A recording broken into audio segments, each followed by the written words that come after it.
What's in a name? Well, there's a lot in a name. I mean, think about all the generations who came to produce you and the family name that they kept through that line or times.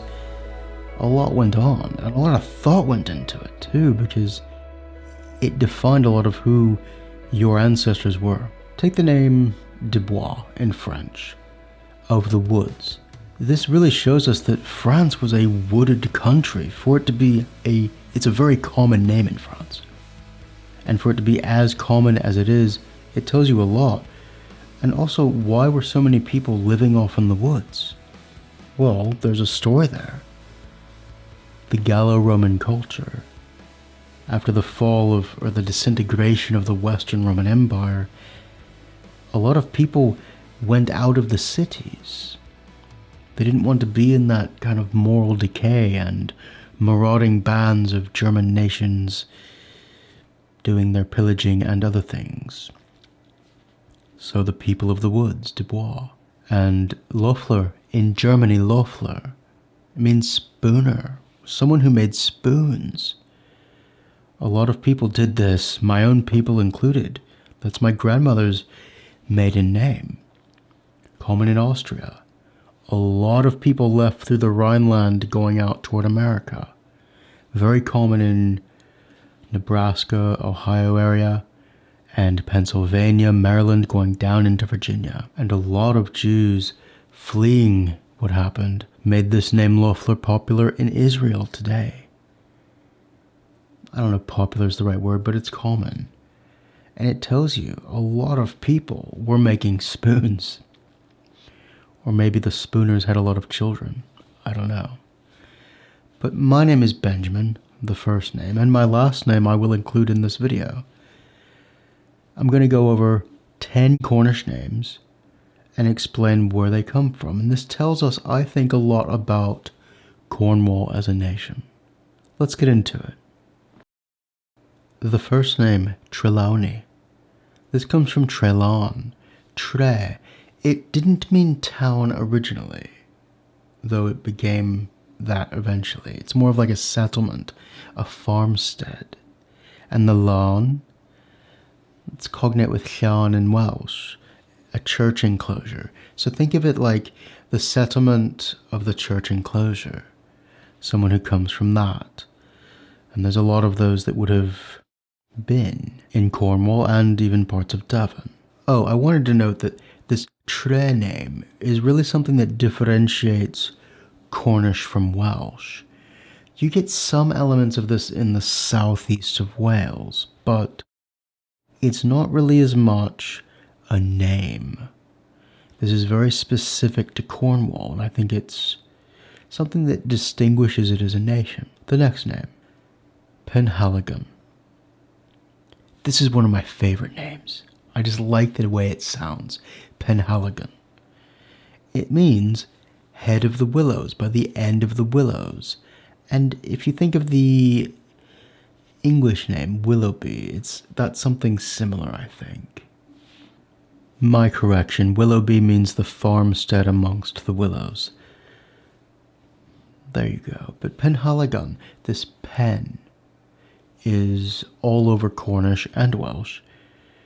The head of, the head, that's what it means, headland sometimes, indicating that.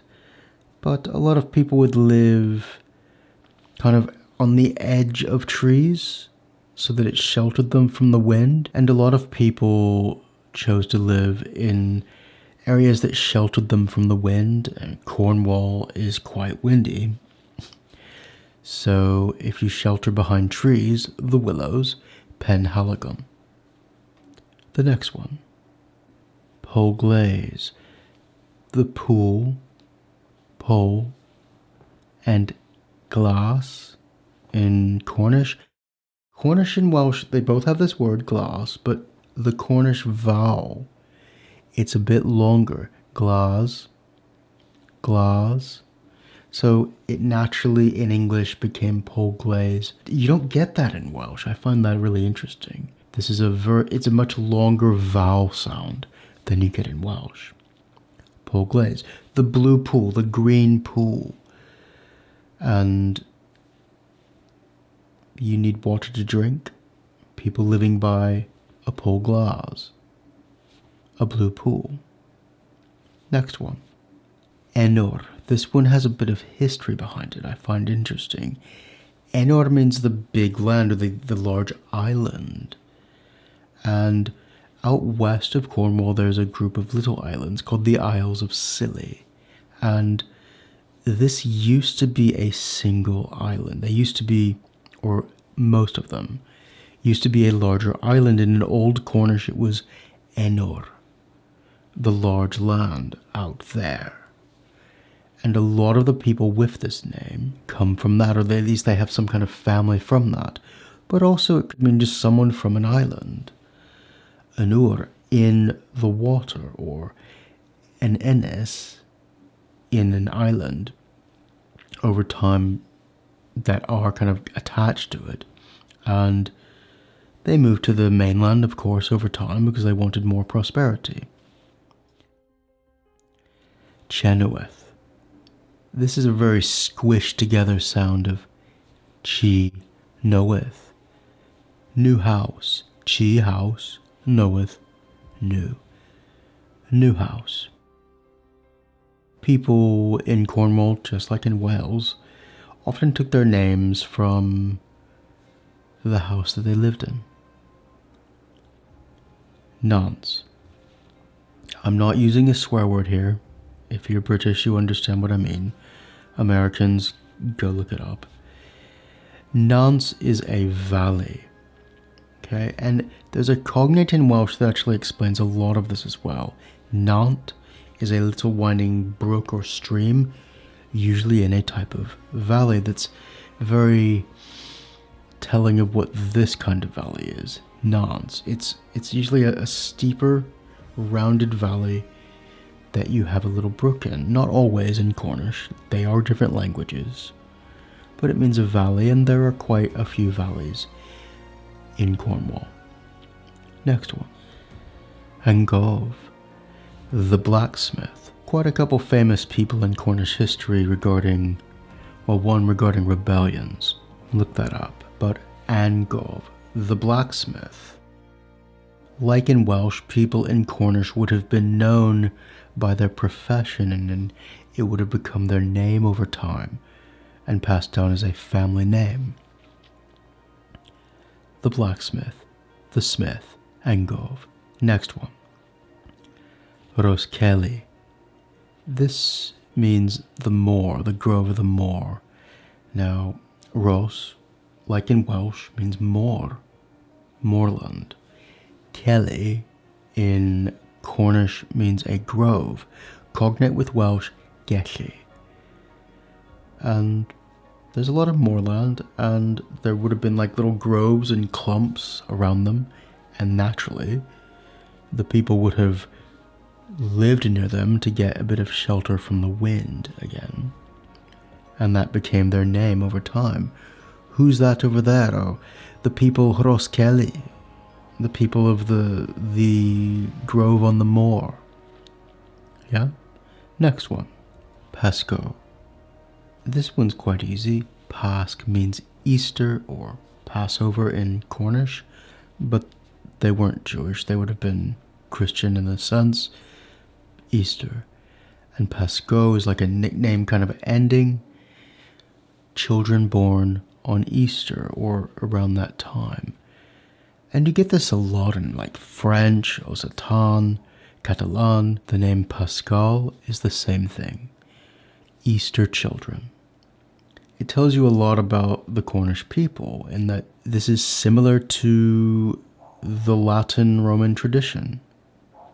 It's similar to the Romance languages in many ways. And these were staunchly Christian people that formed their heritage and their identity and their values, even the names that they gave to their children, which over time became the names that they gave to their family. Angwin. This is my last name. The white. But white doesn't just mean white, it means fair, just, pale.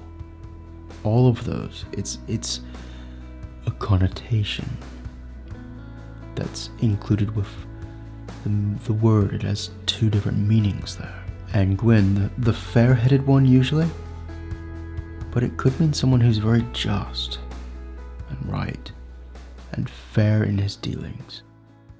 But I think in my case, someone got a head of white hair. You know, and Gwyn, the white-headed one. Fortunately, I've avoided that yet. We'll see how it goes. And Gwyn. As you can see, names, surnames tell a lot about a people, about a nation, what they value, what their landscapes are like, what their professions are like.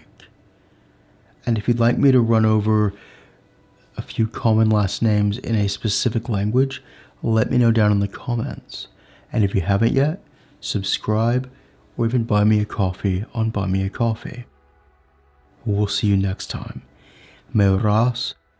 Diolch yn fawr iawn am wylio. Thank you very much for watching.